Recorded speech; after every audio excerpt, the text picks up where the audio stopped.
In the past days, Sayadaw spoke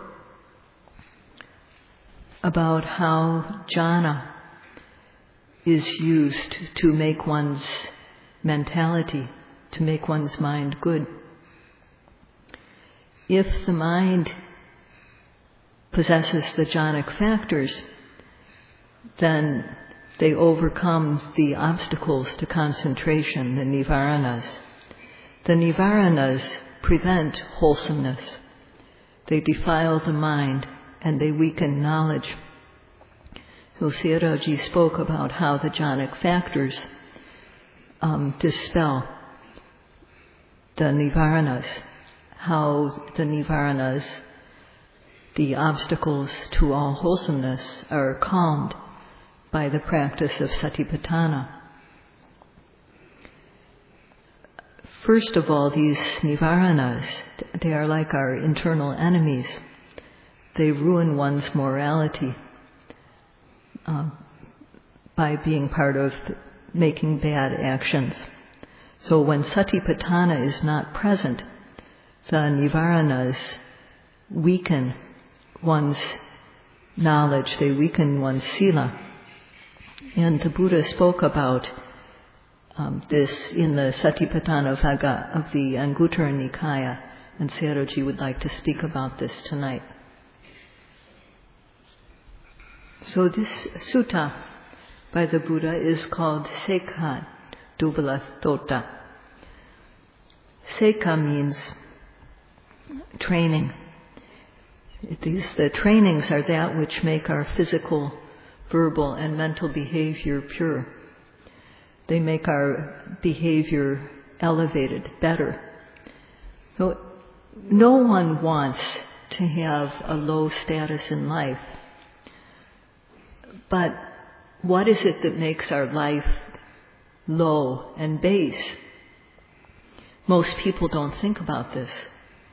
What is it that we must avoid doing in order not for our life to become low? Most people don't know this. So the Buddha said very simply, Sekha Dubbalayani. And he said that there are Pancha Sekha Dubbalayani. There are 5 things which make the trainings, which make our behavior weak. And having asked, and then he posed the question, Katamani Pancha, what are these? What are these 5? Paṇḍitā. So the first of these 5 is Paṇḍitā. Paṇḍitā means to make another person, another being die before their time. Killing, in essence. To take their life. Adenadana. That means to take what belongs to others unjustly. Kamesu mechachara. That means to commit misdeeds with regard to sexuality. For example, assaulting someone else's daughter, or committing sexual acts outside of one's marriage. So these things are some of the things that constitute kamesu mechachara. Musavada, that is, to say what is not true. Sura Meriya Majapamadatana, that means to take drugs and intoxicants which cause one to neglect good, clean living. Imani Bekave Pancha Sekha Dubbalayani. O monks, these 5 things make the trainings, make our physical, verbal, and mental good behavior weak. They destroy the trainings. At present, all over the world, human beings kill, steal, commit various kinds of sexual misconduct, lie for one's own benefit or for one's group or to harm others, and use drugs and intoxicants which cause us to neglect doing good things. People waste their time with these, and this is happening all over the world. Even a Buddhist country like Myanmar is being overwhelmed by these behaviors. From an early age, people are becoming familiar with these. So the words Sekha Dobliani, these are things which weaken the trainings that make us good human beings. That is, the trainings which are comprised of practice and theory, practice and knowledge. So this weakening and destruction of the trainings which make us good is very widespread in Myanmar. And among monks, that means not keeping sila. If the monks don't keep their basic sila, then this is their training is being destroyed. If lay people, there are many that don't understand the basic 5 precepts. So for transgression, when transgression occurs, there are 2 parts. Sometimes one transgresses because one does not know that these deeds, killing, stealing, sexual misconduct, and so on, one does not know that these misdeeds are disgusting and to be feared. That means that one has no moral shame or no moral dread, no hiri and no ottappa. Or transgressions happen because one has no ability to put oneself in another person's place. But whatever the cause, whether it is due to lack of moral shame and moral fear regarding misdeeds, or whether it is because of a lack of being able to consider how other people feel, when one transgresses, one's morality is broken, and other people are harmed. And therefore the world is being destroyed at present. Even a country like this, even a Buddhist country, a country like Myanmar where Buddhism is flourishing, this is the situation. So one can only imagine how bad the situation is in other places in the world. What destroys the world is not fire. What destroys the world is the immorality of people. Because of immorality, because of people's committing bad actions, the weather becomes disrupted. The seasons no longer occur according to the way that they should be. It rains at the wrong time. It rains too much in one place and not enough in another place. Or it's extremely hot at the wrong time. Or not hot at the time it should be hot. And so this is what happens due to immorality in the world. When these misdeeds of body and speech undermine our basic human qualities. So when one does not keep the 5 precepts, one is no longer a true human.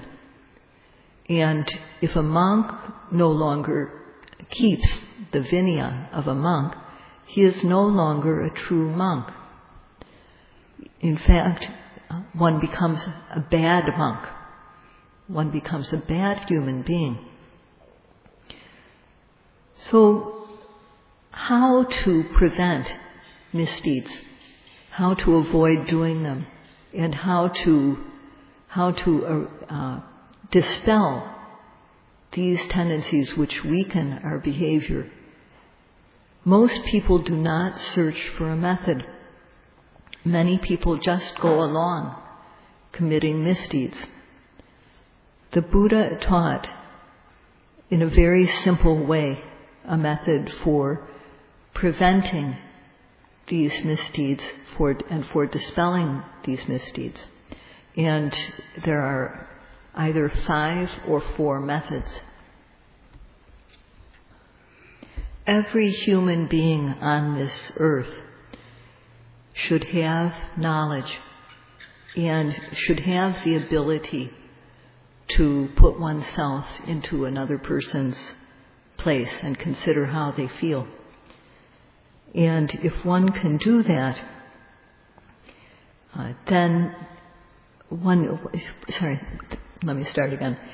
If one understands, if I do this, it will cause me to lose.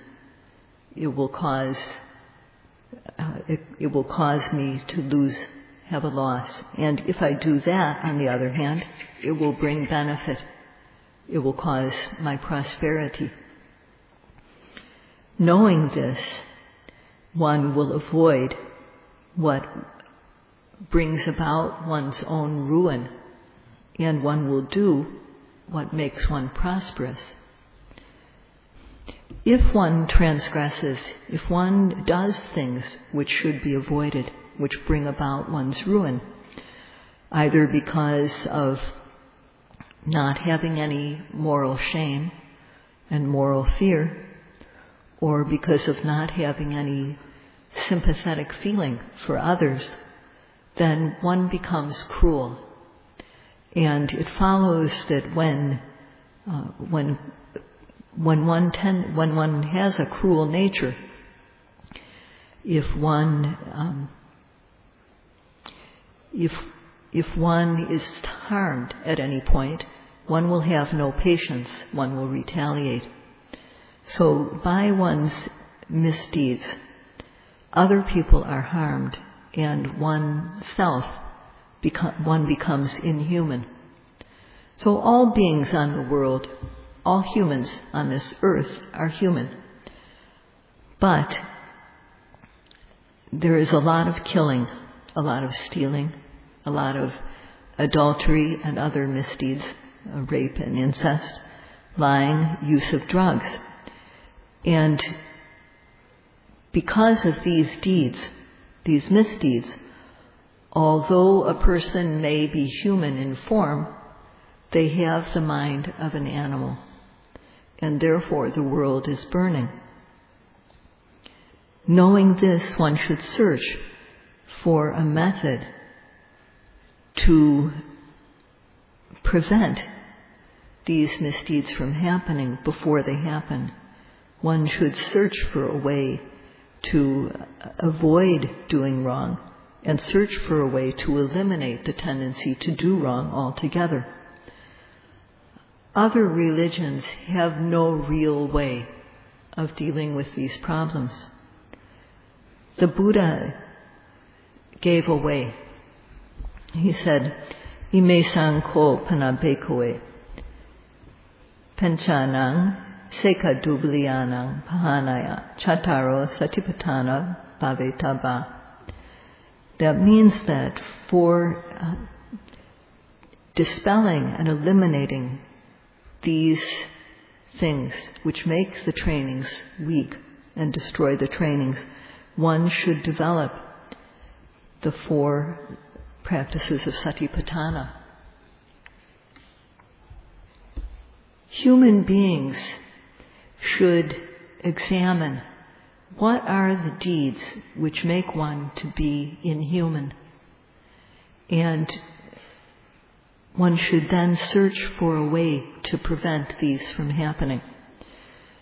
It's not enough just to have enough to eat or enough good clothes to wear or a place to live for oneself or for one's family. This is not enough. One needs to search for a method to eliminate misdeeds and their causes. Because people don't search for a method, the world is burning. The Buddha said very simply, Chattaro Satipatthana Bhavetaba. That means that the 4 foundations of mindfulness should be developed. When we say that these types of satipatthana should be developed, to be developed means, first of all, we have to create it. It has to be initiated. And then it has to be developed so that it becomes bigger and better and stronger and occurs more and more frequently. So, for example, when a baby is born, the baby is fed. And when the baby gets fed nutritious food, then the baby grows to be a big, strong child, to be an adult. And this type of development is called bhavana. So for the mind, development of the mind is bhavana. And what is it that we use to feed the mind? We feed the mind sati. So that means to observe every arising physical event in the body. When it happens, to observe every arising feeling, good, bad, or neutral, when they arise. To observe every thinking, planning, imagining, remembering, and so on, every type of consciousness, when it arises. To observe every seeing, hearing, smelling, tasting, touching, thinking, when they arise. With steadfast mindfulness. This is called satipatthana. In essence, one has to apply ardent effort to observe every arising object with effort, aiming, and steadfast sati. This steadfast sati that is firmly placed on the objects of observation is called satipatthana, and tomorrow Sayadaw will speak about this in detail. In one's being, there are 4 types of things to be observed. There are 4 large fields of observation. That is kaya, physicality, vedana, feeling, good or bad, chitta, consciousness, and dhammas. And within these 4 fields of observation, in order to observe every newly arising object, whether it is kaya, whether it is vedana, chitta, or dhamma, one needs to apply ardent effort when the object arises. If one's effort to observe the arising object is ardent, then sati will stick to the object. Effort to observe the object prevents laziness and the other kilesas from arising. They don't have a chance. They are rejected, dispelled. How good this is. And this is called Anupasana. Sati does not let defilements, mental defilements, enter the mind. It protects the mind. So therefore, if dosa, anger, were to arise, one could resort to killing. If lobha were to arise, one might resort to assaulting others sexually or committing adultery.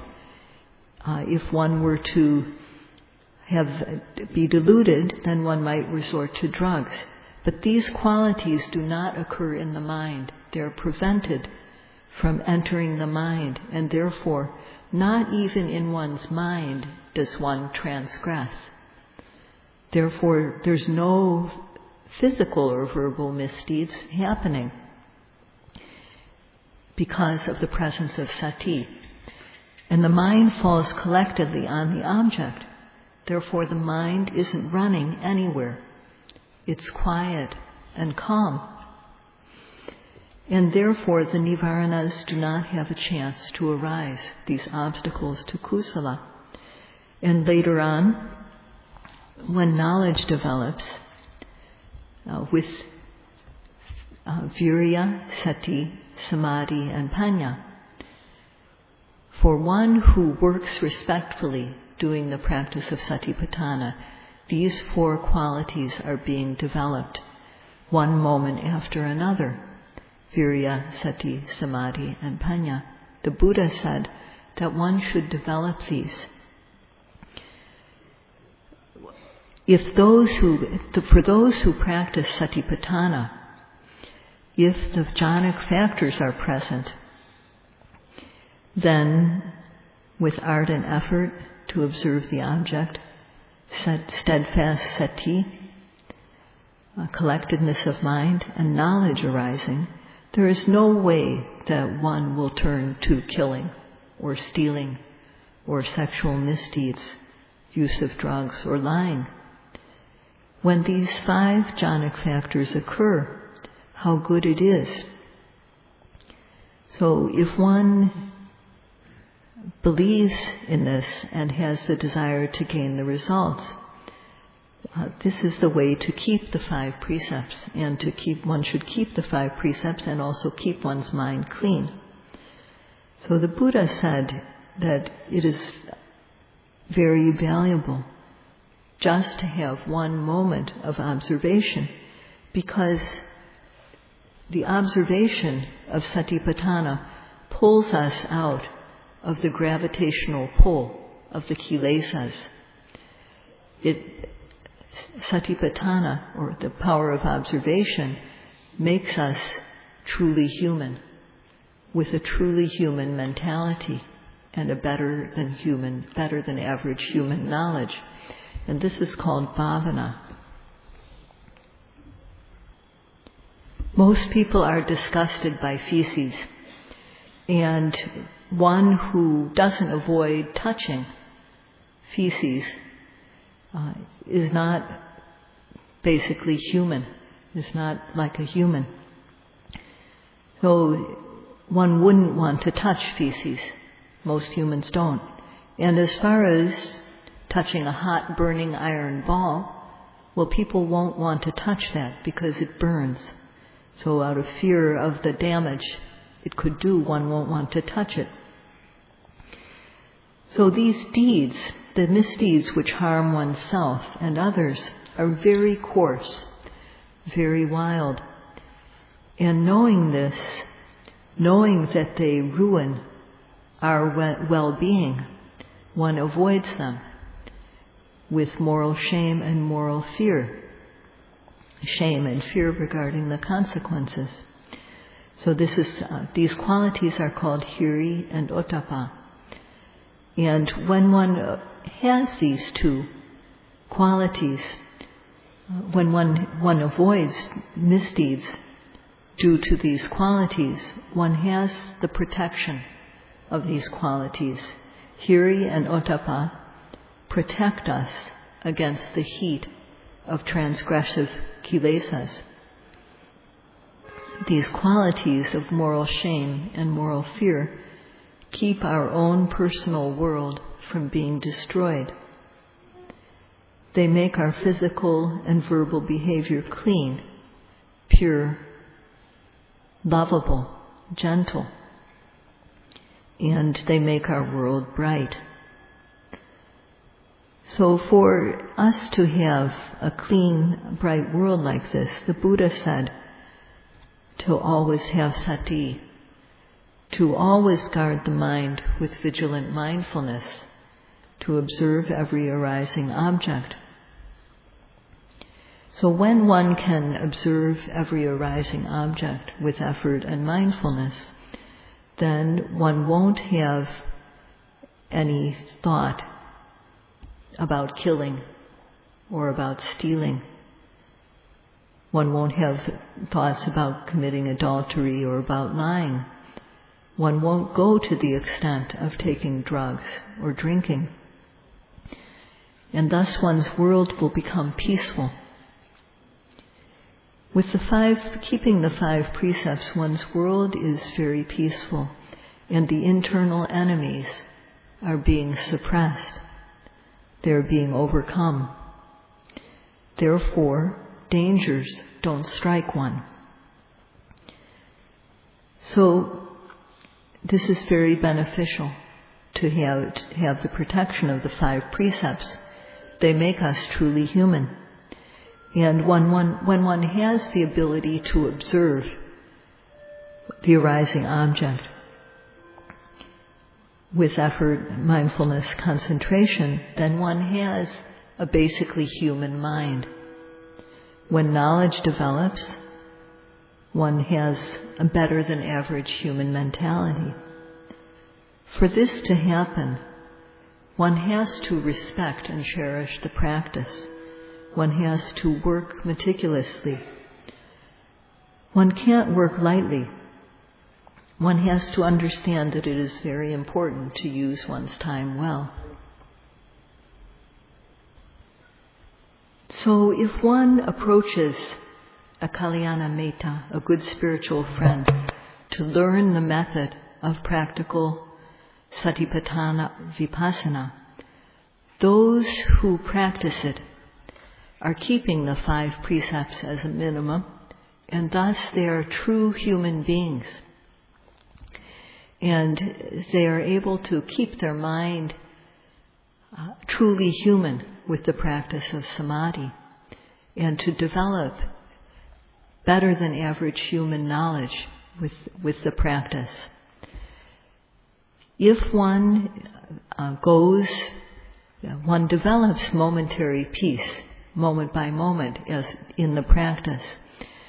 And if one can go from momentary peace, tadanga santi, to achanta santi, ultimate peace, one will become a better than average human being, a high level human being, and one will know how the Dhamma supports one who practices according to the Dhamma.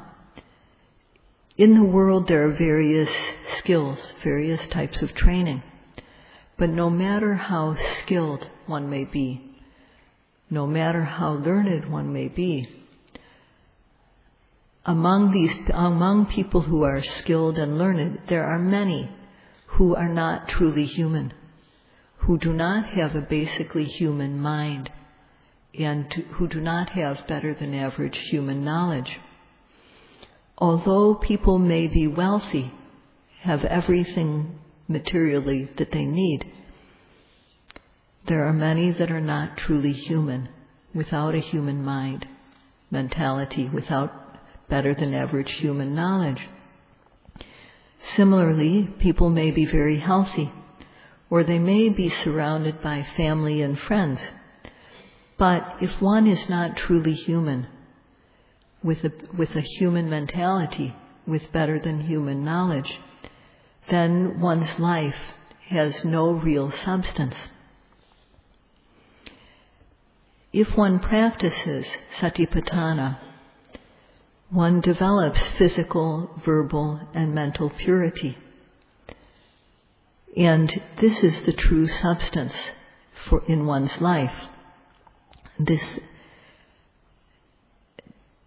which one develops is in oneself, and so it is something that one can rely on.